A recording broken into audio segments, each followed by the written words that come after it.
Brought to you by businessblueprint.com.au. Economically, we go through, I use the American vernacular for this.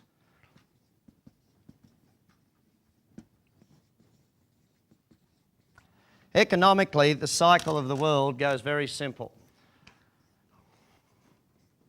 Did we have up until 3 years ago an amazing economic summer, yes or no? Yes. Yeah, massive summer. What happens at the end of every economic summer? Fall. Did we have a massive fall at the end of that economic summer, yes or no? Yes.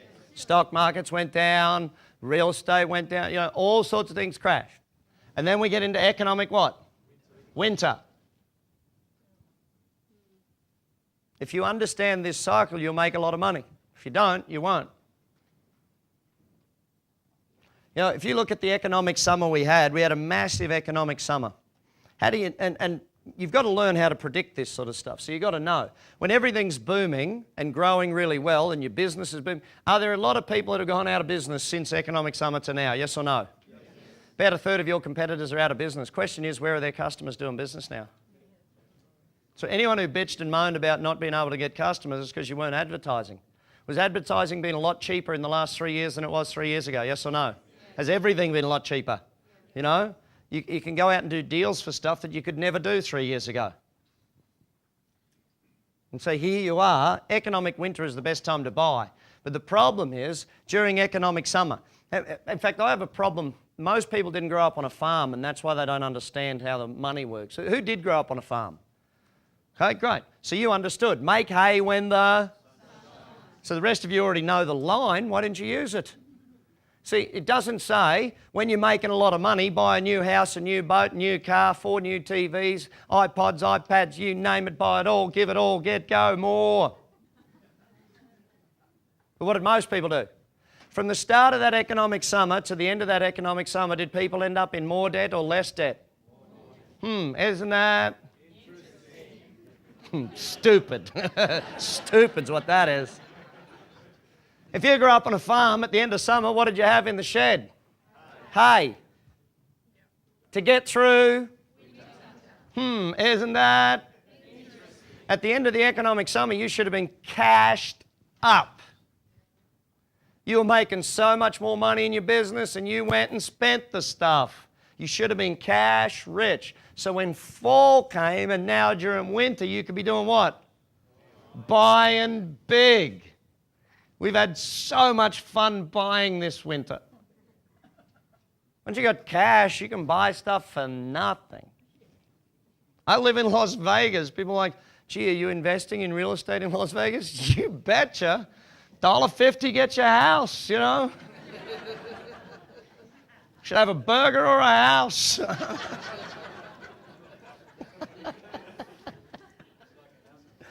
Oh, it's insane. I bought a packet of houses the other day from the bank. It was 38 homes in this one packet. They sell them by groups to people who come in and buy them wholesale and stuff. And literally I paid $2.1 million for 38 homes that previously, the bank was owed $5.5 million on them when they first did it. And you sit there and look at it. After rent and everything, I collect $8,000 per month in net profit. But, you don't have to get cashed up next cycle. Don't worry about it. I'll do it, though. I say this to you with all due respect, gang. If you don't know this stuff will kill you. It'll eat you alive. Have you been around long enough to see this cycle a few times? Okay? Then you should be what? Rich. Except you let the cycle keep running. So fall comes along. What do we do on the farm in summer? We grow, we reap the rewards, we make hay, we put it in the shed, we keep growing, we keep growing, we keep growing. When fall comes, what do we do on the farm? We cut back. Okay, we trim. We get rid of all the sick and old animals that we know won't make it through. How many of you employed some sick and old animals last summer you should have got rid of during... You do. You got to cut back. You got to get ready. Trim. Get rid of the fat. Because during summer, does your business get fat and happy? Yes or no? Do you have some costs going on that you haven't had time to look at? Yes or no? Yeah, and so in fall, everyone starts looking at their costs, or should. Most people wait till winter, though, before they start looking at their costs. As soon as fall comes, how do you know it's fall, by the way? Because it still feels like summer when fall has actually started, doesn't it? Still feels like summer, still warm of a daytime. I can guarantee there's two very simple ways to know it's the end of an economic summer. First way, your brother-in-law becomes a property developer. How many of you had a neighbour or a taxi driver or a dentist that became a property developer in the end of the last boom? By the time they get into it, it's too late. You know? The other way to know it's the end of economic summer is the moment they start offering no money down property deals, 100% mortgages. As soon as you see 100% mortgages, you know the only people buying are greedy morons. They're the only ones. You should be at that point in time doing what? Getting cashed up. I don't sell property. I don't believe in selling property because they're not making any more land. If I've paid it off, I'm going to keep the thing.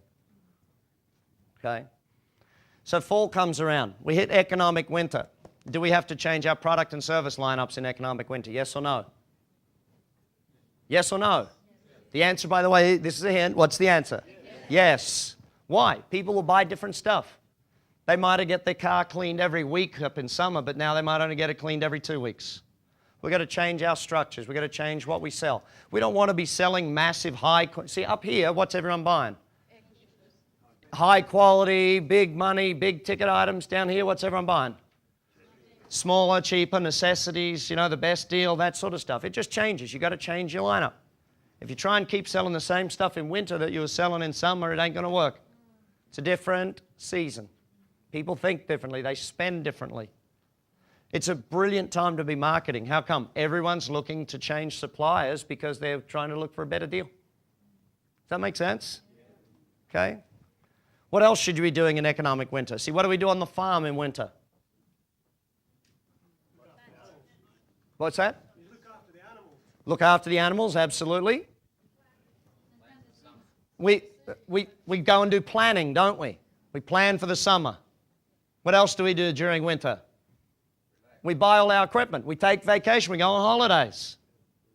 Why would you go on holidays when the economy's down? It's cheaper. Not much work to do. Does that make sense? Only if you're cashed up. So we get to economic winter. We're buying new machinery. Why do we buy new machinery during winter on the farm? It's cheaper. You know, all these things. What else do we do during economic winter? We buy other farms of people who didn't put enough hay away. You can go and buy competitors during economic winter, dirt cheap. I had one of my clients up in Boston, and he's in the HVAC business, heating, ventilation, air conditioning. He had a big business, but in his town, he had 80 one-man businesses that were competing with him. And what did they all compete on? Price. They all undercut him on price. And when the economy went to like 3 years ago when we had the so-called global financial excuse for not doing well, you'll realize that's all it is. It's an excuse. People will look for any excuse they can find to not perform. It's like all it did was show us who wasn't running a good business in the beginning. That's all it really showed. So he went out, he actually wrote a letter of offer to every single one of the one-man businesses in his town saying, I'd like to give you a full-time job. I'm going to buy your business off you. I'm not going to pay you anything for it, but if you bring your customers over, I'll buy your van off you. I'll give you a full-time job with benefits, paid health, you know, all the different stuff. Guess how many out of the 80 said yes? 50 odd. He took on about 36 of them once he got them in and talked to them. They all bought their customers with him, so they already what? Had enough business to cover their costs, you know. But the problem is you're so busy cutting hair or doing whatever your business is, you're not looking for deals.